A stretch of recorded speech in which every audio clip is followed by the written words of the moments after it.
Muendelee mfanye vitu vya hatari. Subiri nyuma. Wengi kama kwa Deveni, asante sana. Asante sana. Toto. Aje tunaenda kule. Tunaenda huko. Awaze ushika dabu.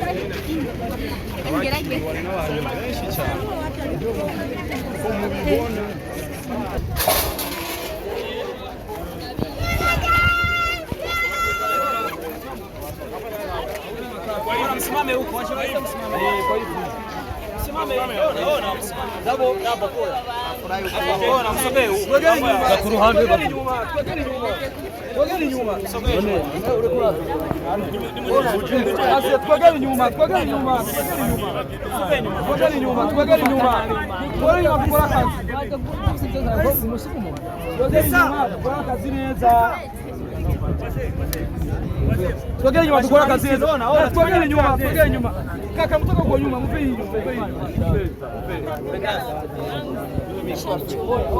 Baba sasa tufanye kazi. Subiri bwana tufanye kazi. Sawa. Simama hapa. Sogea nyuma, twageni nyuma. Na hiyo mnaronga image hizi. Oya mfuate image hizi. Hawa telefoni ndio baki. Mfuate image hapo. Ndio Messi sana. Sasa mamiko, mlete mamiko. Sana mamiko. Oni. Hawa tufanye mamiko. Mamiko. Dapo acha wabanie.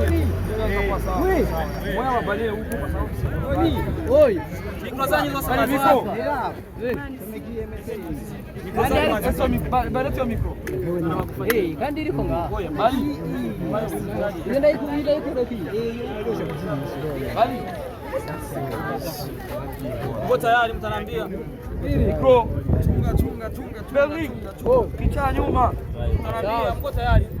Safi. Mtaniambia kama uko tayari. Uko tayari. Sawa. Mtaniambia? Yes. Reka baramutse ndabifuriza ibihe byiza, ndabifuriza kuroranirwa mu bikorwa byanyu bya misi yose. Yes, no munsi udasanzwe, no munsi deruka turi ngaha duherekeza abantu bene wacu. Ndavuga Birman Boy, kiriko akirari kumwe na Double J, berekereje hanze y'igihugu, ndavuga Uburayi aho bakoze amashow atandukanye.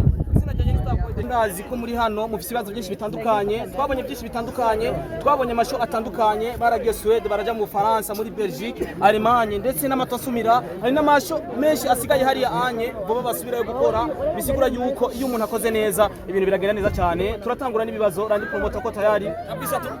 Dabo we wanna party, Dabo we wanna party, we wanna party, we wanna party. Asante sana igituma utambuye uku nopera ko abaririmbyi b'igihugu kandi bakaba barakoze ibidasanzwe muri ibyo bihugu vya Buraya. Tumenyereye kubona abaririmbyi batandukanye bakora ibidasanzwe hariya mu bihugu vya Buraya. Uyu munsi Birman Boy Double J na Kiriko Akiri barashitse ku kibuga c'indege Melchior Ndadaye. Ikintu ca mbere, bahungu ba Birman Boy turabaha ikaze mu gihugu cyanyu cyiza gitembamwo amata n'ubuki. Turabashimiye namwe mwakoze kuza kudutera iteka mukadushigikira mukaza kutwakira muri mukatwereka yuko ibyo twakoze mwabibonye by'agaciro cyane kandi tubashimiye. Dabo turifuza kumenya byinshi bitandukanye ku bijyanye n'umuziki wa Birman Boy. Uyu munsi mwaje kuri no ku ncuro yanyu igira kabiri, ku ncuro ya mbere byaraburijwemo ntimwashoye gushika. Turifuza kumenya iki kibazo cyabaye urugendo rwa Birman Boy ruhindurwe amatariki. Ikibazo cyabaye wari umwanya muto twari dufise, indege yari kutugarukana yaradusize kubera uburuhe, kubera twava mu bisagara tuja mu bindi, rero injirana cyaba ngombwa ko duhindura itariki. Ariko nta kibazo na kimwe wari mwagize kiretse iyo tike gusa iyo ndege yabasize. Ikibazo nuko indege yadusize visa yaheze. Ego twarabonye ibitaramo byinshi bitandukanye mwagiye murakora muri biga bihugu. Turifuza kumenya experience mwahakuye cyanye ugukomera mu kazi bivaye na performance mwagiye muragira muri biga bihugu. Ubwanyu mwayibonye gute nk'abasore ba Birman? Ni experience nini cyane, ni bavuga ko twari tugiye kubateramisha gusa twe tugiye no kwiga ibintu byinshi kubera ere inshuro yacu ya mbere dushitse hariya rero twaragerageje uko dushoboye turashimiye n'abatwitabiriye n'abaje kudushyigikira bibaza ko imiryango yaruguruwe twagarutse mu gihugu hari benshi bari bazi ko tutazogaruka hano ariko iyo twagarutse twaje gukora kandi kurusha kubera twabonye ko gukora cyane ari aho bishikana umuntu. Akiri mu bitaro mwakoze muri bihugu vya Buraya niki kintu mwabonye gitandukanye na performance wakoze muri za Primusique ndetse na performance umaze gukora mu bihugu bitandukanye ndetse vya hano iwacu donc canke ni vya East Africa kubera ko ibitaro mwakoze mwabikoze Buraya ndifuza kunya stage zaho wazibonye gute wabonye abantu bakira gute umunyamuzika turifuza kumenya byinshi bivanye no kunyina wabonye stage zari zimeze mu bihugu mwagiye murakorera. Byari bimeze neza muri rusange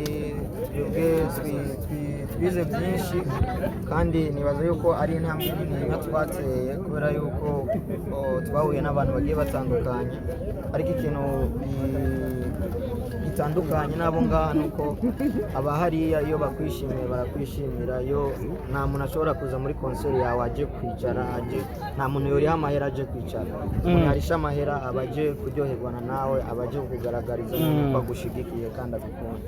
Abandi muraza kubaza ibibazo ariko ikibazo canje ni iki iyo uri kurakora ibikorwa ari gushobora kwibaza yuko ibikorwa vyawe biba bifise imbibe uno munsi kiriko akiri waragiye hanze y'igihugu uraja muri Europe urabona abafanzi batandukanye ndetse n'ibikorwa vyawe ndetse uranabibasangiza ibikorwa vyanyu ndavuga Double J na Kiriko mwese muri rusangi bavyakiriye gute abakunzi banyu hariya anye mwababonye gute muri rusangi video yaravyerekana we na video waraba none amavideo twarayaraba ariko ari tutabona yose ayo wabona gute aho twabona nyene harayo twabona tukabona ari meza n'abandi bavuze ko twagiye gukora anniversaire ngo muri rusangi ibintu byagenze neza n'intambwe nini cyane kumva gusa ko ikidoma cyagiye gukora concert muri Belgique gange na kazungu ka Europe nubwo hoza abantu babiri n'ibibari ibintu bisanzwe byari ibintu buri murundi wese yarakwiye kwishimira kubera yuko uyu munsi yagiye Kiriko ejo hazogenda uyundi niteka ku Burundi tugiye hariya ntitwagiye nka Kiriko na Double J twagiye nk'u Burundi hano hose twagenda twabireka yuko turabarundi byari ibintu buri murundi wese yarakwiye kwishimira.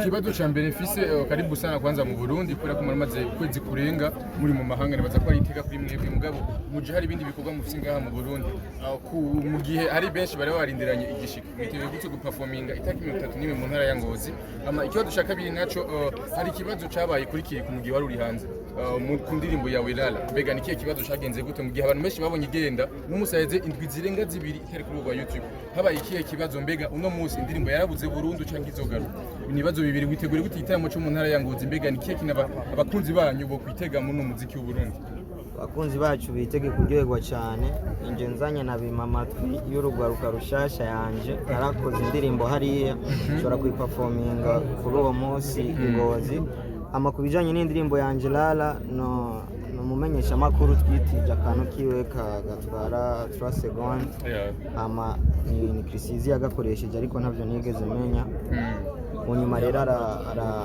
najya makuru atangura muri irya ndirimbo yaciye agira copyright arashaka ko ndamuha $1,000 ariko $1,000 ku masegonda 3 ntayo noro hari amakuru avuga yuko ngo yoba yarabarondeye nka nk'uburongozi bwa Birimani ndavuga bamoza yarandondeye ariko umuntu yaduhuje nibaza yuko ari we yatumye tutagiranira ikiyago neza umuntu yaduhuje ni Akesa amaze kuduhuza umuji yarantelefone je nibaza ko ashaka vyose nanje ndi umuntu nasanze namwishuye kutari kwiza ariko icyo nakimusabiye kw'imbabazi kandi nawe yavuga yuko icyamubabaje ari ukuntu noba namwishuye kandi sinamwishuye nabi ariko nuko uko namwishuye narakoresheje ijwi ryiwe siko nari kumwishura namwishuye agira ibyo ashaka kubera ko je nari nzi ko Akesa ariko arondera amavyuzi ariko naramwegereye ndamusaba imbabazi turiko turabivugana nuko twari tugifatiriwe hariya ariko nkuriyo bima amatwi yanje nababwiye nibaza yuko bizogenda neza tugahuza Double mu gisagara cy'Ingozi abagize akabazo Ingozi bizoba bimeze neza cyane azobara akaryo keza ko guhimbaza umwaka mushasha n'abakunzi bacu b'Ingozi baze kudushigikira dufitiye bishasha byinshi hari indirimbo nyinshi dufise twimirije gusohora kuba ibibazo naco bazoga Patrick Open Mic afite ikibazo yari myiteguro muzogira intara ya Ngozi imwe imyiteguro twayikoreye muri Europe Dabo nk'umwe mu baririmbyi kino gihe dufise Burundi bwishimiye nk'umwe baririmbyi bakomeye cyane ndetse tuvuze mu baririmbyi Burundi buhagaze ko izina Dabo J ritabura n'ikimenyamenya mu mahanga barazi ico Dabo J bamariye igihugu ciwe ndetse n'ikijwi giwe rimufashe uyu munsi mufise muriko muraboneka mu deals menshi atandukanye Dabo J ava muri deal aja mu yindi Dabo J kuva atangura umuziki ntarigera asubira hasi ahubwo abandanya aje imbere uyu munsi uragiye Europe uragarutse ndifuza kumenya urugendo Dabo J na Kiriku bakoze muri Europe rugiye guhindura iki cyangwa rugiye gufasha iki umuziki w'u Burundi nkuko nabibabwiye twarize ibintu byinshi bitandukanye tuzogerageza gukosora aho peut-être tutari tugeza mu bikorwa byacu nibaza ko ubu tuzanye ingufu zishasha mudufate nk'abaririmbyi bashashe kabisa iyo zabura yaburya nta makolabo mwaronse babandi barivyo batandukanye batari banga nibanga nyene reka tubashimira abamenyesha makuru nibaza ko ari umwanya wo kuja kuruhuka Landry ni umwanya wo kuja kuruhuka nibaza yuko ibintu biza kugenda neza after nibaza ko tuzakuganira turabashimiye cyane ko namwaje kudushigikira mwaduteye iteka twe turabishimiye cyane mukomeze mushigikira n'abandi baririmbyi dore mu ntara ya Ngozi yes reka tubashimire abamenyesha makuru mwashoye kuza hano Imana ibahezerere ndetse munagira n'ibihe byiza sasa